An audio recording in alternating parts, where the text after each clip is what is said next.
When I was 10 years old, me and my parents moved to Oman in the Middle East. In June 2007, a cyclone hit Oman and it was called Cyclone Gonu. We didn't really make much of it, like me and my parents. But on the Tuesday I went to school to find that half the students were missing, as all the students that were whose parents were in the army had been evacuated and been flown out of the country and gone back to the UK.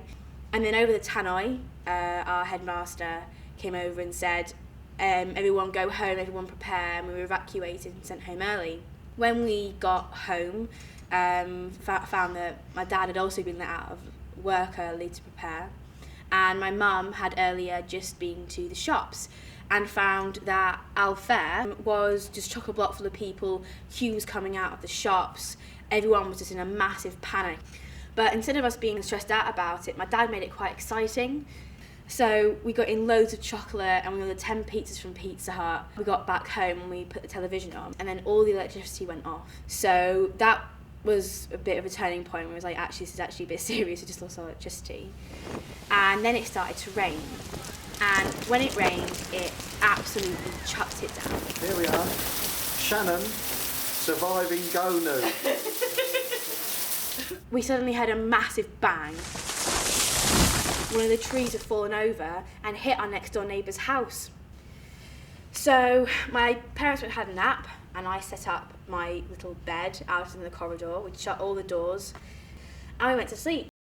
In the morning when we woke up, not much else had happened, but we decided to go out for a drive and have a look at what had happened in Muscat.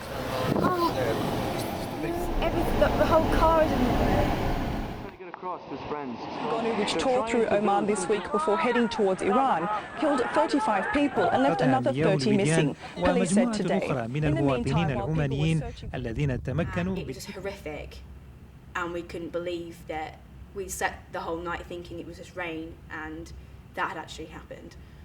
We ended up losing our electricity for about 4 or 5 days, and our water. And in our little courtyard we had a pool and filled buckets up from the pool water. We used it to flush our toilets, and on a couple of occasions me and my mum actually washed our hair. Not a lot of people knew about Cyclone Gonu. It wasn't broadcasted on the news much, and the official number is around 200 people, but we all knew that the number was more reaching 1,000. What I think I've learned most from this experience is this whole idea that a natural disaster brings together a society and how everyone is equal. And that whole idea it just isn't true. I think Gonu proved that.